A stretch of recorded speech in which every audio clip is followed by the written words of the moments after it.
Хоризонт.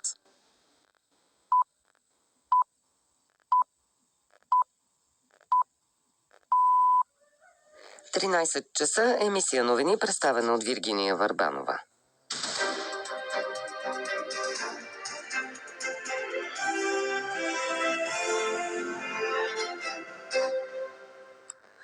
Руски удари през нощта нанесоха щети на над 10 граждански съоръжения и оставиха хиляди хора без ток в 7 области, обяви украинският президент Володимир Зеленски, цитиран от Франс Прес.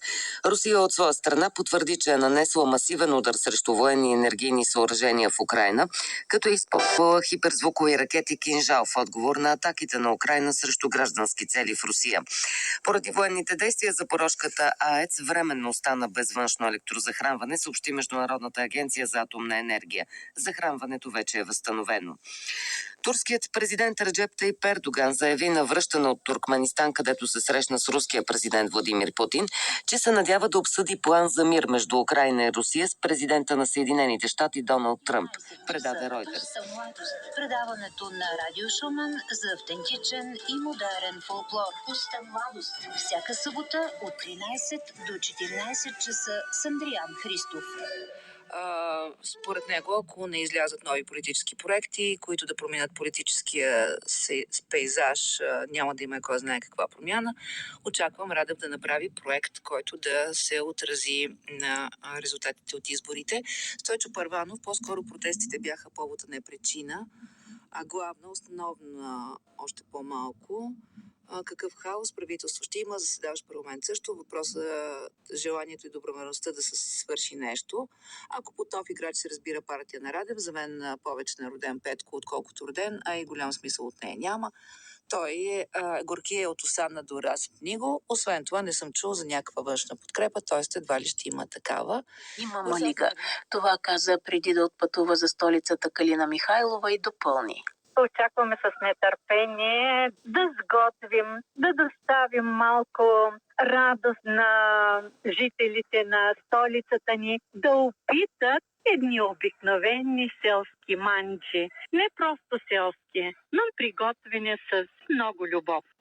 Семейство Михайлови са носители на серия награди и отличия от кулинарни конкурси.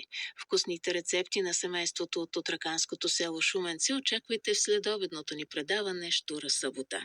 А ние продължаваме с прогнозата за времето.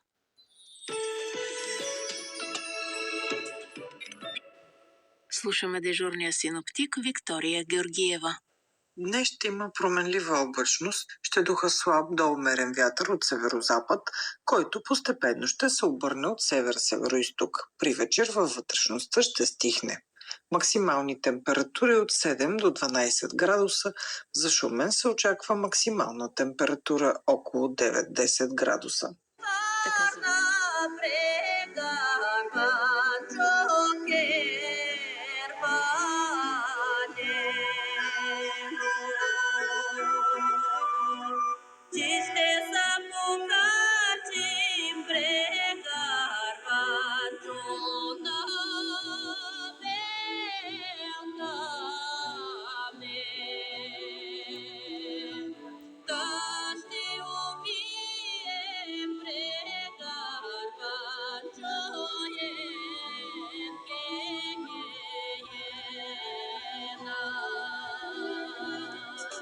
Merhabalar sevgili Gençlik Programı dinleyicileri. Bu hafta radyomuzun 16. stüdyosunda ekipte Desislava Şafkarova ve programı hazırlayıp sunan ben Özlem Tefikova sizlerle beraberiz. Opera sanatçısı Alper Ünlütürk konuğumuz bugün. Kendisiyle yaklaşık 4 yıl önce yine Gençlik Programı için söyleşi gerçekleştirdik. 4 yıl içinde profesyonel hayatında nasıl değişiklikler oldu, opera tutkusu nasıl gelişti ve tabii ki Bulgaristan ve Türkiye arasındaki diplomatik ilişkilerin ve Türkiye Cumhuriyeti'nin kuruluşunun 100. yıl etkinlikleri kapsamında katıldığı faaliyetleri ve dahasını konuştuk. Keyifli, hatta ilham verici sohbetimizi birazdan dikkatinize sunacağız. Ancak geleneğimiz üzere önce bir müzik dinleyeceğiz. Tarkan söylüyor, yap bir güzellik diyor. Çünkü onu obwiniavat mladите, че без да разберете какво правите, сте създали хаос в държавата. Александър, смяташ ли, че младите може да имате вина за нещо негативно, което да предстои за България от тук нататък? Опитай да възпееш усъкътения свят. Помни дългите дни на юни и горските ягоди и капките вино розе. Копривата, която методично покриваше дворовете, напуснати от подгонените. Трябва да възпееш усъкътения свят. Рейнърс Топ 30. Голямата класация за българска рок-музика. Номер 9.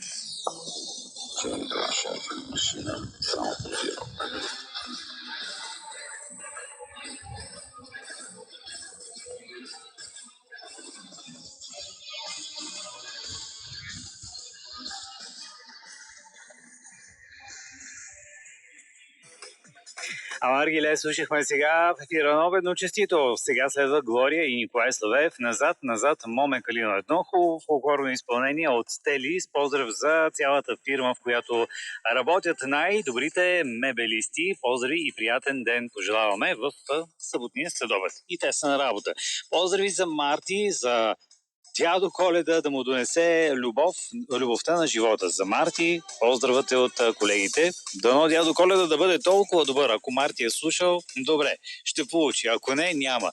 За най-добрите саботяни, Роко, за Байван, за най-добрите полирчици, или т.е. тези, които полират нещо. Росене, приятен ден желая. В Обедно честито песни не избираме, само се поздравяваме вечерта след 18, да. Може да се поздравите. Да чуя кой звъни сега на телефона. Добър ден, здравейте. Възприемането на света, т.е. критиката на този езопов език е била за младите глави нормална и за времето си, но след това, когато са озрели и са осъзнали, че всъщност това тогава е било адски важно. Ловката е, че не са спрели да четат тези автори, за да успеят да установят. Да. И самия факт, че те се върнаха, и Мрожек се върна, и Лем се върна в Полша. Самия факт, разни дребни неща тогава, че... БГ Радио. Само българска музика.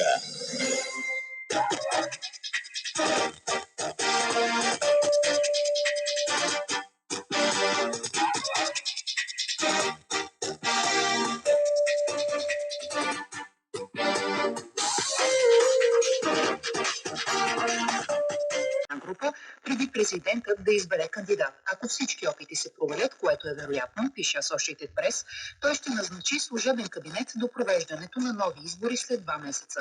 Анализатори очакват, че новите избори, които ще са 8-те от 2021, вероятно ще доведат до силно фрагментиран парламент и още политическа нестабилност, докато България се готви да се присъедини към общата европейска валута на 1 януари. Страховете от инфлация, за които се твърди, че са подкарвани от кампания за дезинформация от Москва, са намалили ентусиазма за еврото, отбелязва медията. Associated Press определя Възраждане като проруска партия, съобщавайки, че тя е внесла в парламента проекта резолюция, с която се иска едногодишно отлагане на влизането на България в еврозоната, позовавайки се на липсата на нов бюджет и политическа нестабилност.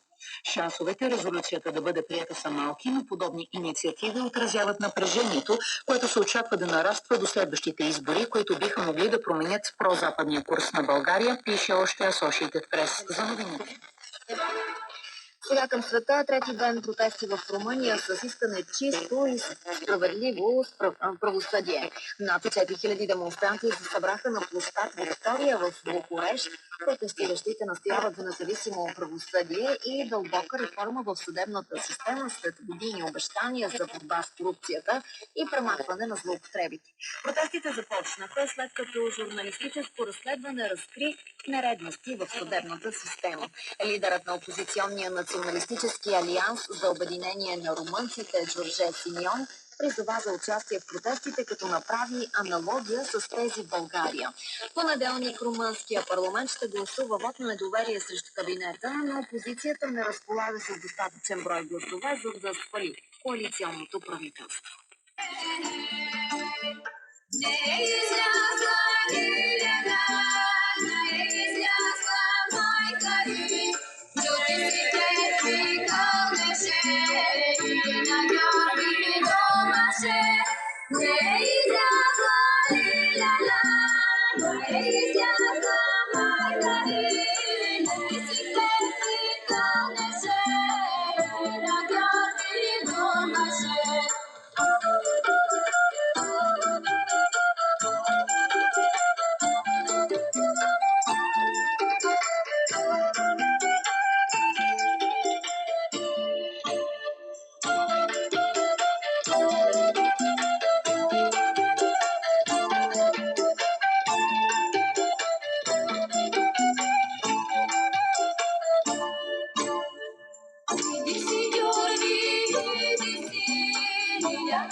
Лиляна болна легнала и не може да стане. Иди си, Георги, иди си. Лиляна болна легнала, Лиляна болна легнала и не може да стане. Кумбам-пайра, кумбам-пайра, кумбам-пайра, кумба-да-да-да-да, кумбам-пайра, кумбам-пайра, кумбам-пайра, пайра. Не дей го лага, малема, я съм си Георги любила, я съм си Георги любила, за него ще се ожена.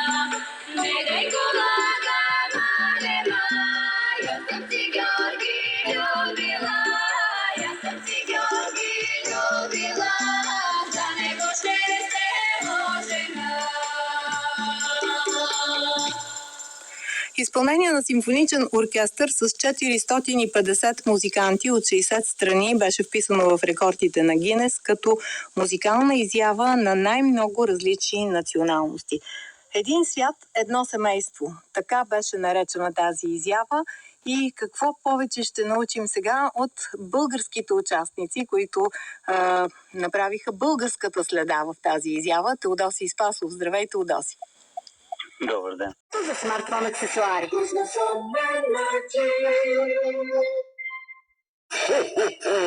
Коледа в Хигея БГ започна. Всички продукти за пречистване на вода и въздух с 15% отстъпка. От 9 до 29 декември даряваме 5% от оборота си в подкрепа на хронично и тежко болните деца. Пречистете водата и въздуха от дома и помогнете с кауза. Хигея.бг. Дядо Коледа, Саша си е пожелал нова кола. О, Снежанке, няма как да се бера кола в чувала. Обаждай се на Рувен Транс. С нови автобуси и екип от специалисти, Рувен Транс е точният превозвач на нас. О, и аз препоръчвам Рувен Транс. 10 офиса, една мисия. Стара Загора. Добре дошла в семейството на Energysoft. Видеонаблюдение под наем само за 28,80. А в първия месец е безплатен. Сигурност за дома и бизнеса. Без големи инвестиции, без ангажименти. Улица Ексърк Антим 1, телефон 0713 007. Energysoft. Сигурност, която си струва. Гайдари, които са в България. Така е наистина, а не спада интересът към гайдата, особено към каба гайдата. Можем да го кажем, нали?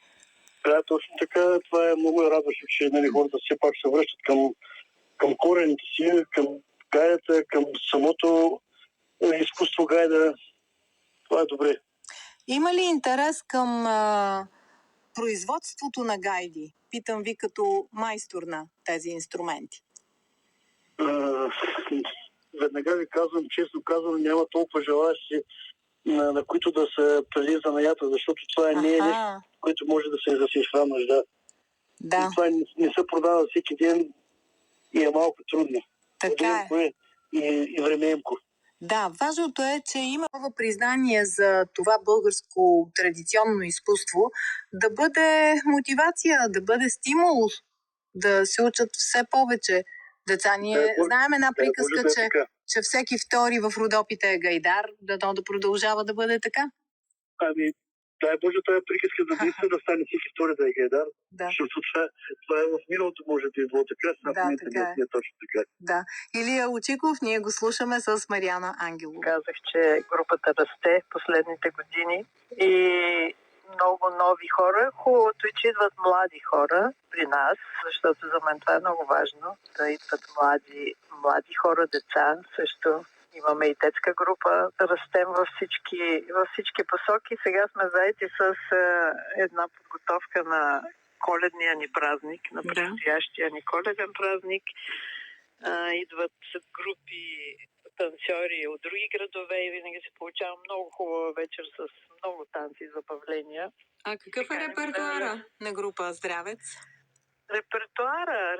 Ние сме събрани от цяла България всъщност и всеки си харесва някакси танците от неговия регион, така че ние ги играем всички. Наистина имаме танци от всички фолклорни области. Даже и по някои белгийски, някои гръцки танци, така че просто се забавляваме. А кажете ни повече за вашия вестник. Много рядко се случва в днешно време да се ражда вестник и то на хартиен носител дори. Такива вестника имаме такива майстор-готвачи, които си публикуват рецептите, свързани обикновено с месеца или момента. Да, особено сега за Коледа. Да, имаме доста вицове такива, български хумор. Имаме разкази, една дама, която пише много красиви неща, свързани с ритуали. Какво друго имаме? Неща за здраве, неща за български фолклор, разбира се, с фолклорни области споменаваме, танци, размери, такива неща всички.